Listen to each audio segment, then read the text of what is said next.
Love? Happy birthday! Happy birthday! Happy birthday!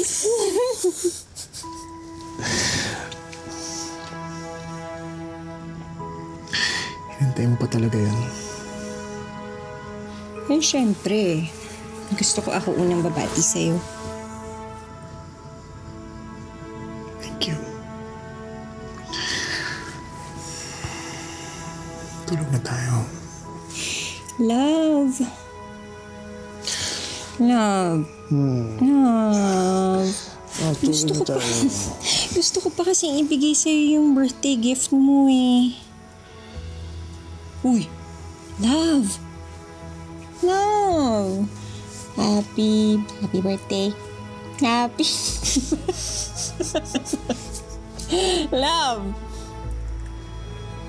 Sige na nga. Ayaw akong pansinin. Bukas na lang.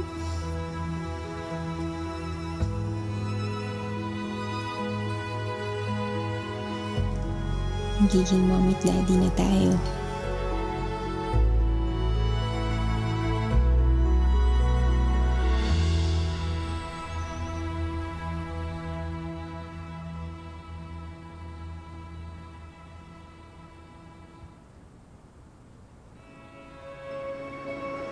Bernard?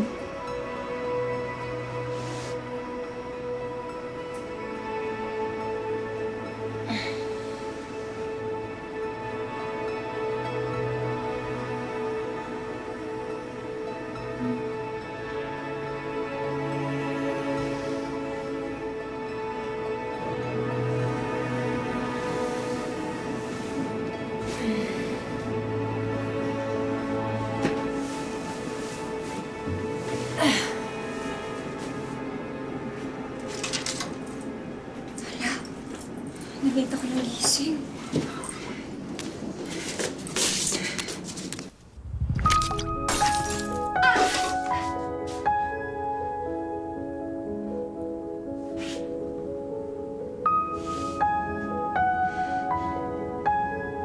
Okay ka lang.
Miss, pwede magtanong?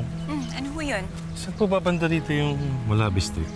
Molave Street, diretso lang ho kayo, tapos sa unang kanto, kaliwa, tapos kanan. Salamat po ah. Sige ho.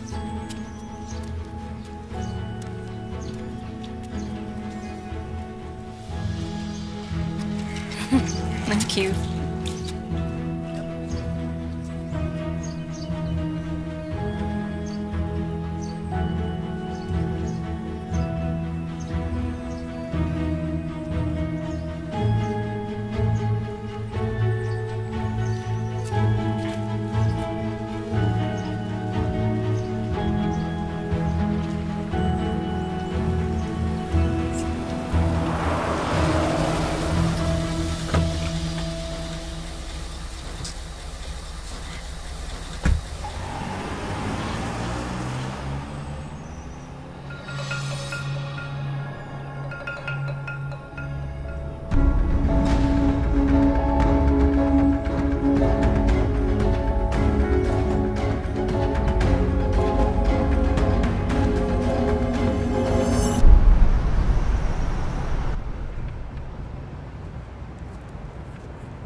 To what do I owe the pleasure of your call, Angela?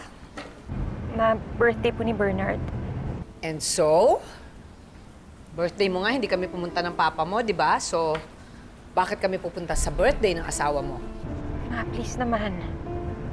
2 taon na kaming kasal ni Bernard. Hanggang ngayon ba naman hindi niyo pa rin siya napapatawad? Ikaw ang tumalikod sa amin, Angela. Remember, wala kami sa kasal mo. Dahil ayaw niyong pumunta. Ma, pwede bang wag na nating pag-usapan ng nakaraan? Ako na po mismo lumalapit sa inyo. Baka naman po pwedeng pumunta kayo ni Papa sa bahay, please. Give me one good reason kung bakit pupunta kami ng papa mo. Dahil buntis ako. Magkakaapo na kayo.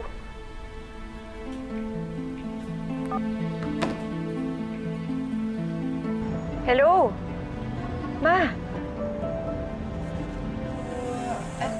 Kahit naman nung birthday mo last year, hindi sila pumunta, di ba? Hayaan mo na. Sayang lang kasi... Bakit naman sayang? Kasi Love, sorry. Can I call you later? Kausap kasi namin ni Chloe yung may-ari ng bahay. Psst, Angela, magluto ka ng madami ha. May kikain ako sa inyo mamaya. Sige na, love. I'll call you later. Love you. Bye-bye. sige, love. Love you. Bye-bye. Thank you. Ito daw yung pinili nila. Sige, tingnan natin. So,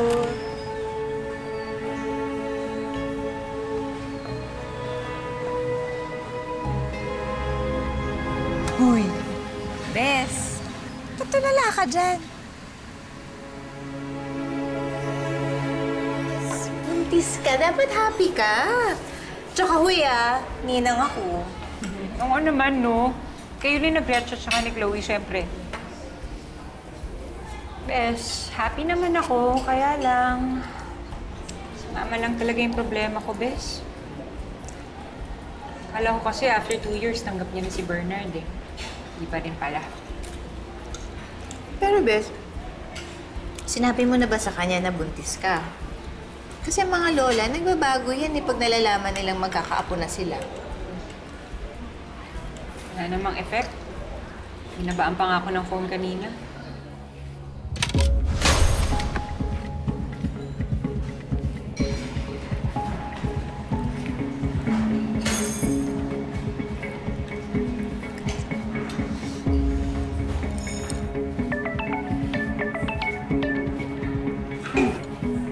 Nanay.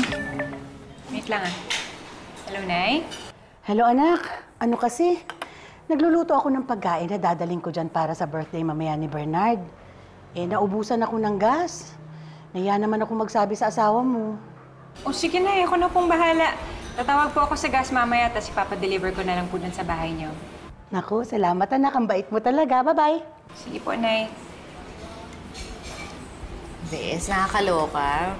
Kakaiba talaga yung biyanan mo. Lahat inaasa sa inyo. Pati ba naman gas? Kayo pa din? Okay lang yun. Ang mahalaga, nakabukod siya sa amin ni Bernard. Nakabukod nga. Panay naman ang hingi sa inyo. Okay lang, Bes. Kasi yung pera naman na binibigay ko kay nanay, galing din naman kay Bernard yun. Naku, Bes. Uliran ka talaga.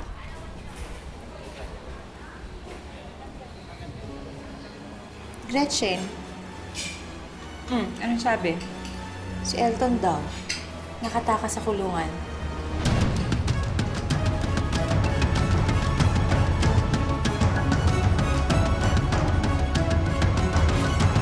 Uy, Angela, mag-ingat ka. Baka puntahan ka niya dyan. Sige, love. Pabalik na kami dyan.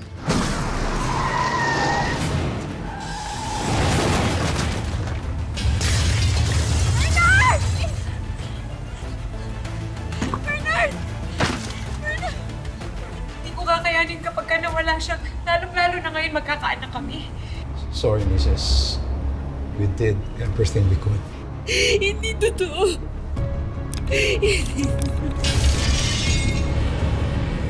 Ikiklaim ko lang yung katawan ng asawa ko. Wala pong Bernard Luzon dito. Sa OR niyo binawian ng buhay ang asawa ko, tapos sasabihin niyo sa akin wala. Wala dito. Galing lang sila dito kaninang umaga ni Chloe para magkape. Love,